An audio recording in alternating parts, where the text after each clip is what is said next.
The Minotaur was no ordinary creature. He was a monster, a terrifying mix of man and bull. His head was that of a bull, with sharp horns and angry eyes. His body was human but incredibly strong and powerful. How did such a creature come to be? It all started with King Minos of Crete. He desired to rule the seas but needed help from the gods. Poseidon, the god of the sea, answered his plea. He sent Minos a magnificent white bull, a sign that the gods favored him. Minos was supposed to sacrifice the bull to honor Poseidon. The king, however, was overcome by greed. He kept the magnificent creature for himself and sacrificed an ordinary bull in its place. This angered Poseidon greatly. He decided to punish Minos for his dishonesty. The god cursed Minos' wife, Queen Pasiphae, with an unnatural desire for the white bull. Consumed by this impossible longing, she sought the help of a skilled craftsman named Daedalus. Daedalus, ever the inventor, devised a plan. He constructed a lifelike wooden cow, hollow inside. Pasiphae hid within the wooden cow, which they placed in the field where the white bull grazed. The bull, tricked by the disguise, approached the wooden cow and mated with it. From this unholy union, the monstrous Minotaur was born. King Minos was a powerful ruler. He ruled the island kingdom of Crete. Minos was known for his strong will and desire for control. However, his ambition led him to make a grave mistake, defying the god Poseidon.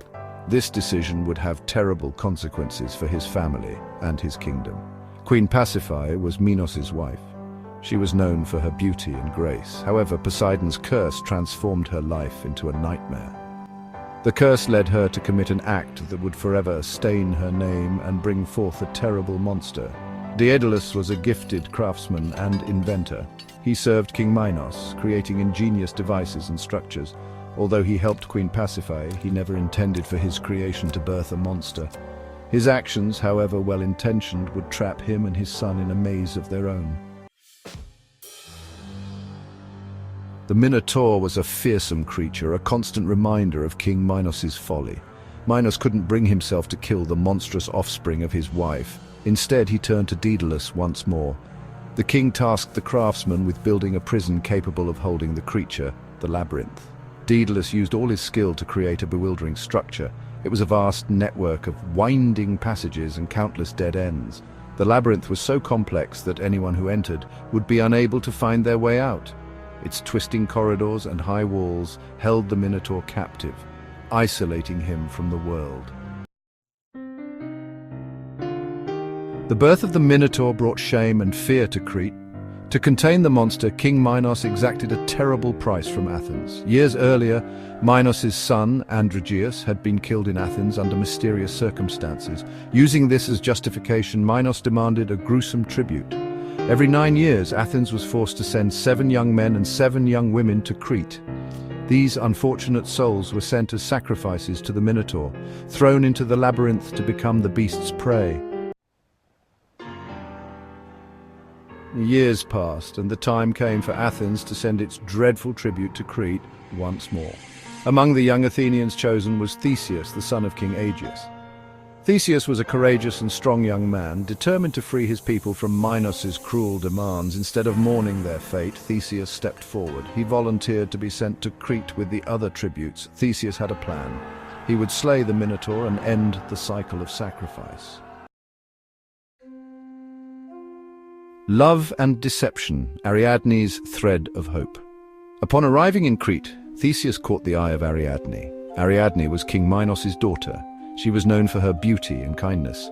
Secretly, she despised her father's cruelty in demanding the Athenian sacrifices. Seeing Theseus's bravery, Ariadne decided to help him. She met with Theseus in secret, providing him with a way to navigate the labyrinth, a simple ball of thread. Confronting the beast, Theseus enters the labyrinth. The day of the sacrifice arrived. Theseus and the other Athenian youths were led to the labyrinth's entrance. Before entering, Theseus tied one end of Ariadne's thread to the doorpost. He unwound the thread as he ventured deeper into the maze, creating a trail to follow back. Deep within the labyrinth, Theseus encountered the monstrous Minotaur. The creature was a horrifying sight, even for the courageous Athenian prince. The air was thick with the stench of decay and the sound of the Minotaur's enraged bellows. Victory and escape, the fall of the Minotaur. The Minotaur charged, but Theseus stood his ground. A fierce battle raged within the labyrinth. Theseus used his strength, agility, and the element of surprise to his advantage. After a long and dangerous fight, Theseus plunged his sword into the heart of the beast. The Minotaur roared one last time before collapsing to the ground, finally defeated. With the monster slain, Theseus followed Ariadne's thread back through the winding passages of the labyrinth. He emerged victorious, greeted by the cheers of the Athenian youths he had saved. The Minotaur's legacy, from ancient myth to modern culture. The tale of the Minotaur and Theseus is a powerful story that has been told and retold for centuries. It's a story about bravery, sacrifice, and the struggle against monstrous forces, both literal and metaphorical. Even today, the Minotaur serves as a potent symbol in art, literature, and popular culture. He represents the dangers of unchecked ambition, the consequences of broken promises, and the importance of confronting our fears. The labyrinth itself has become a metaphor for the complexities of life, the challenges we face, and the choices we make. Though the Minotaur may be a creature of myth, his story continues to resonate with audiences of all ages, reminding us that even the most fearsome monsters can be defeated with courage, ingenuity, and a little bit of help from those who believe in us.